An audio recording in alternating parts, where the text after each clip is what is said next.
Today we're going to be taking this elderberry juice and turning it into elderberry jelly.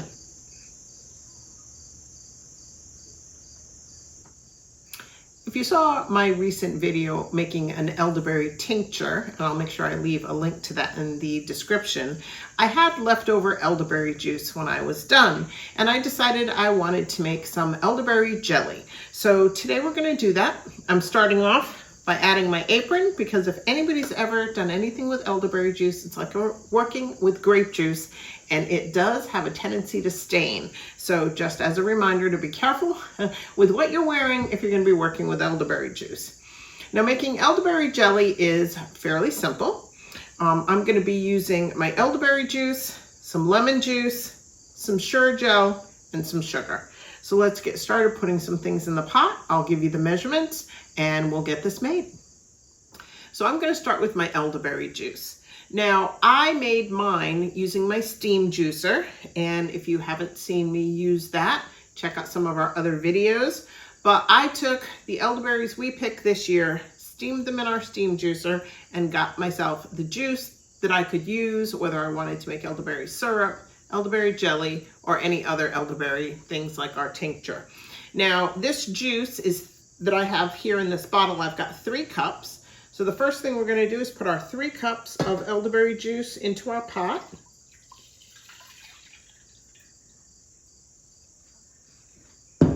And the next thing we're going to do is add lemon juice. Now I've pre-measured this, and I've got a 1/2 cup of lemon juice. That's going to go in as well. And then I'm using 1 box of Sure-Jell. You may use a different brand. I'm using Sure-Jell. This is a 1.7 ounce box, and I'm just going to empty that packet in. And I'm going to get that all stirred together. Now, there is an optional ingredient for anybody who's made jams or jellies. You know that one of the things you may sometimes have a problem with is foam, as this is coming to a boil. So something that you can do is take some butter, put in about a 1/2 teaspoon of butter before you put this on the stove and start bringing it to your first boil. That's going to help reduce the amount of foam you have.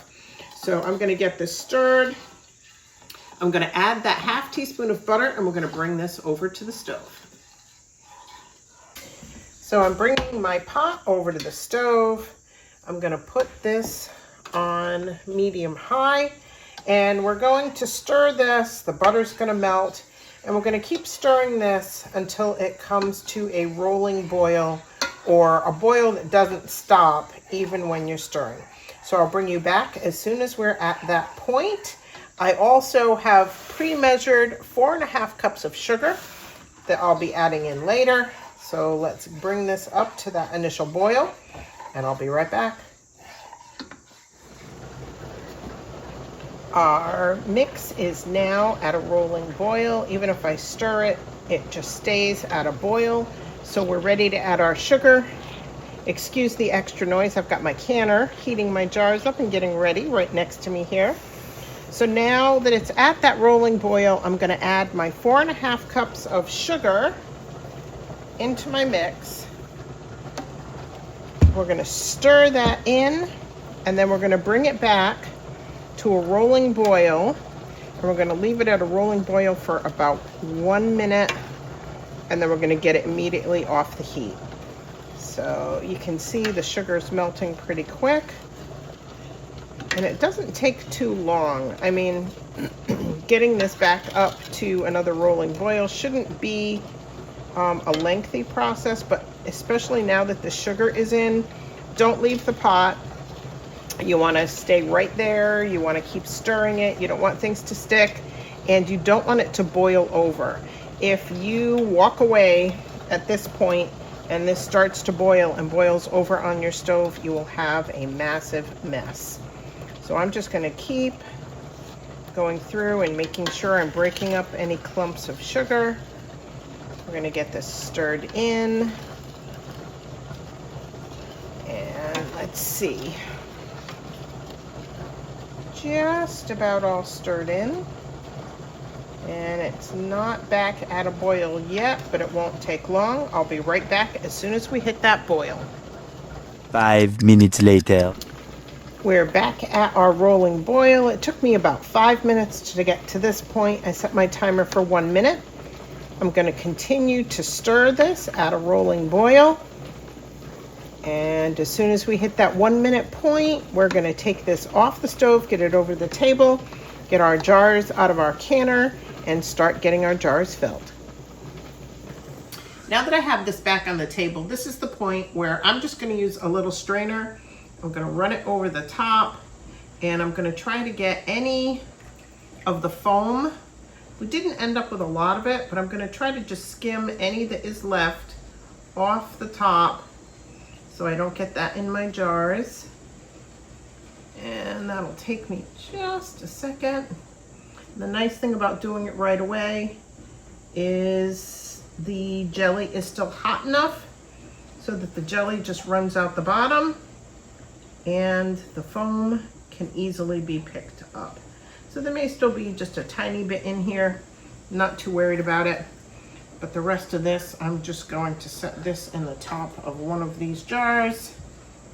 Actually, I'll do that this way and keep it out of the way. Now that foam is still good. You can eat that, you can put it on toast, you can mix it in with your yogurt or put it over the top of some ice cream for a nice little extra flavor.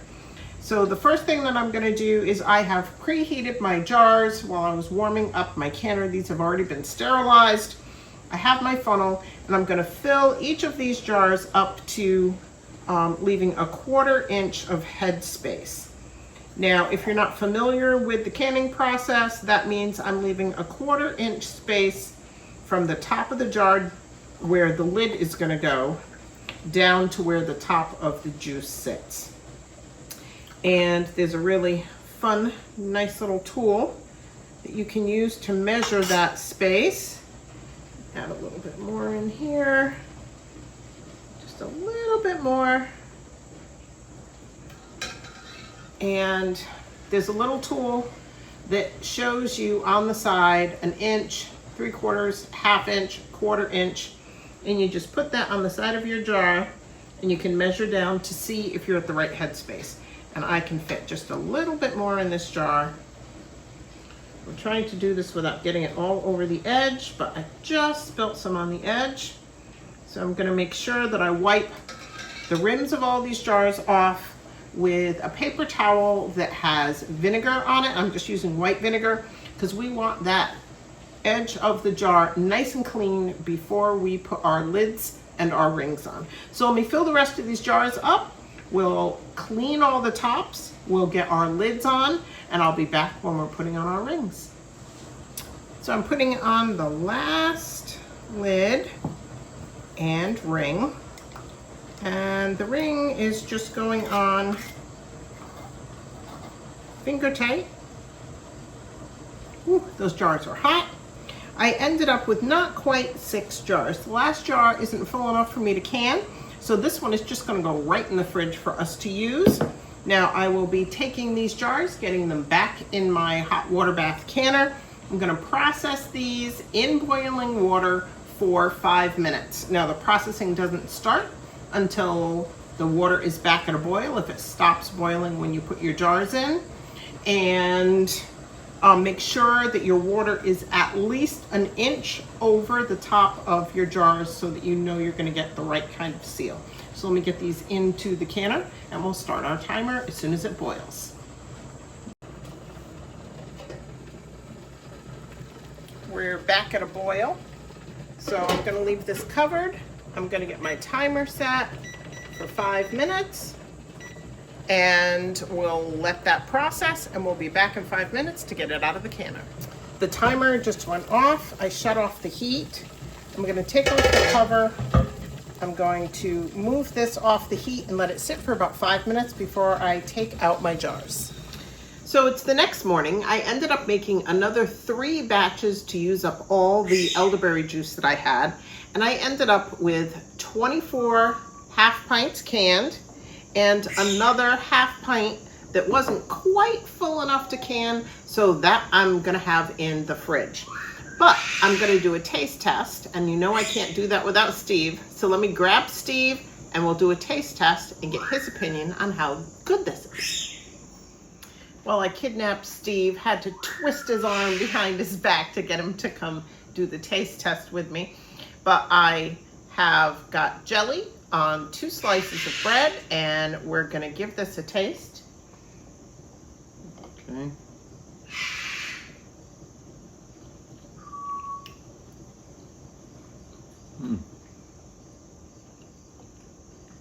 It's very good. It's very sweet.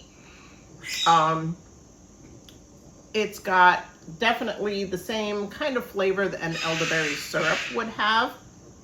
I like the flavor.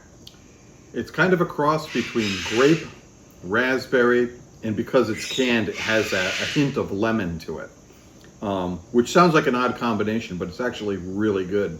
Yeah. And I know we're just eating the jelly now, but I can't wait for a peanut butter and jelly sandwich. And I can picture this mixed in with our homemade yogurt or as a topping on ice cream. I can see a lot of different ways that this can be used.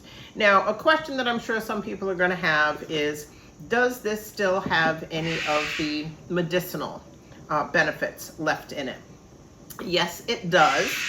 Because of the processing when you're making jelly, you're heating it, you're bringing it to a boil more than once. You do lose some of those medicinal benefits, but the main immune boosters, you still have some of that left. You do have to weigh out the fact that you're adding sugar to it to make a jelly. But it does still have some benefits as well, which is a bonus to having a nice sweet treat. Yeah, it may not be medicinal, but it's definitely healthier than the jelly you're going to get at the grocery store. Yeah, definitely. So we have plenty now that we can put this on our pantry shelf, maybe gift some to some people at the holidays.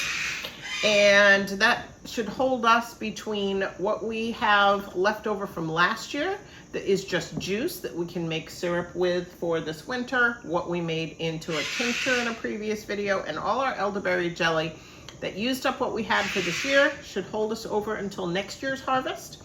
If you have any questions about elderberry, how we use it, what we do with it, or something you want to share on a way you use elderberry, please make sure you leave a comment. If you liked our video, give us a like, share it with your friends because it really does help us out. And until next time, everybody, take care. See ya.